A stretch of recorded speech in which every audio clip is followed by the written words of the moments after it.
नमस्कार दोस्तों।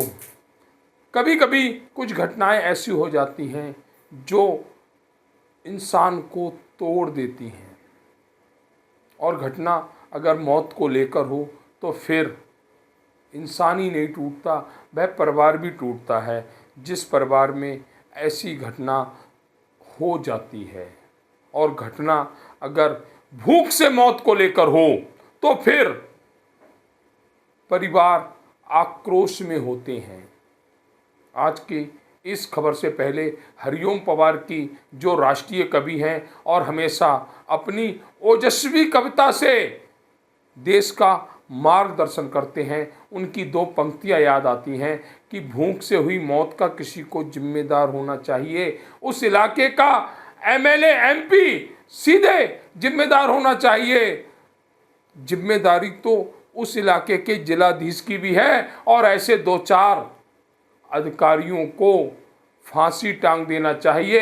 हत्या का मुकदमा वहां के नेताओं के खिलाफ होना चाहिए। लेकिन हिंदुस्तान में सैकड़ों मौतें होती हैं आर्थिक तंगी से, भूख से, परंतु किसी के खिलाफ कोई कार्रवाई नहीं होती। ऐसी ही घटना उत्तर प्रदेश के जिला कासगंज में होती है, जहां एक परिवार के 5 सदस्य अपनी जीवन लीला खत्म कर लेते हैं।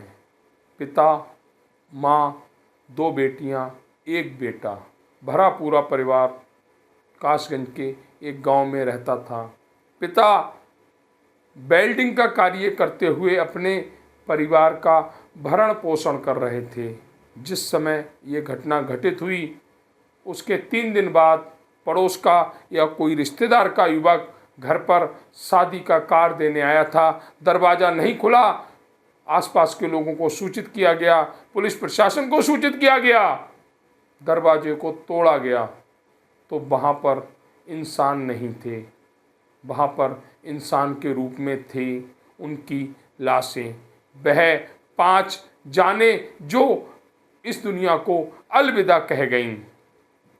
कुछ और जानकारी हासिल की जाती है तो पता लगता है परिवार पिछले काफ़ी समय से आर्थिक तंगी के दौर से गुजर रहा था। वह आर्थिक तंगी जिसका आखिरी रास्ता मौत ही होता है।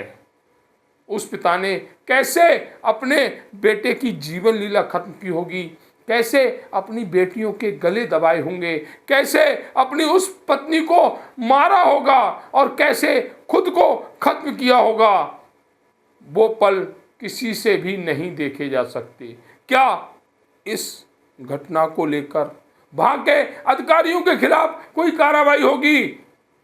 अगर नगर पंचायत क्षेत्र है तो प्रधान के खिलाफ कोई कार्रवाई होगी, जिलाधिकारी के खिलाफ कोई कार्रवाई होगी, विधायक या सांसद के खिलाफ कोई कार्रवाई होगी? नहीं होगी। इसी जनता के वोट से ये लोग करोड़ों नहीं अरबों डकार जाते हैं, और इन्हीं के कार्य क्षेत्र में जनता भूखी मर जाती है। उसके घर में खाने को नहीं होता है और इसके बाद वह एक रास्ता चुनती है, वह रास्ता होता है मौत का। इस परिवार ने भी यही देखा, यही किया। 5 लोगों की जिंदगियां खत्म हो गई। कोई तो इन मौतों का जिम्मेदार होगा, किसी को तो इन मौतों का जिम्मेदार ठहराना होगा। या फिर ये जनता है, मरती रहती है, कीड़ा मकोड़ा है और कीड़े मकोड़े खत्म होते रहते हैं। क्या यही भावना प्रशासनिक अधिकारियों की है? यही भावना वहाँ के नेता, विधायक, सांसद, सभासद, प्रधान की है? उत्तर प्रदेश में योगी आदित्यनाथ शासन कर रहे हैं। क्या वह इस घटना को संज्ञान में लेते हुए वहाँ के अधिकारियों के खिलाफ कोई कार्रवाई करेंगे? क्या उस परिवार को न्याय मिलेगा जो अब इस दुनिया में तो नहीं है, लेकिन उसकी आंखें टकटकी लगाए आसमान से देख रही होंगी? क्या ऐसा संभव हो पाएगा?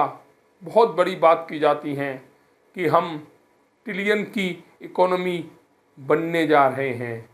आपके राज्य में, आपके देश में, आपकी कॉलोनी में, आपकी विधानसभा में एक परिवार सिर्फ इसलिए मौत को गले लगा लेता है कि उसके घर में खाने को नहीं है। काहे की इकोनॉमी?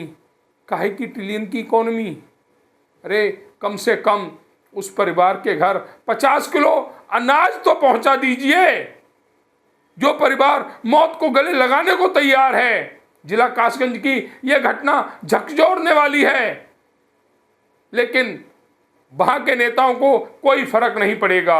उनके तो 5 वोट ही तो कम हुए हैं, 10 वोट फर्जी बनवाकर जीत जाएंगे। उन्हें उस परिवार की मौत से कुछ भी लेना देना नहीं है। अगर लेना देना होता तो फिर परिवार मौत को गले नहीं लगाता। आज की इस खबर में हम यही कहेंगे कि कासगंज में जो घटना हुई वह घटना दोबारा देश के किसी हिस्से में ना हो, इसके लिए वहाँ के विधायक सांसद के खिलाफ सीधे हत्या का मुकदमा दर्ज हो और अधिकारियों के खिलाफ भी यही कार्रवाई अपनाई जाए, जिससे उत्तर प्रदेश ही नहीं, जिला कासगंज ही नहीं, देश के किसी भी हिस्से से आर्थिक तंगी के चलते, भूख के चलते कोई भी मौत को गले ना लगा पाए।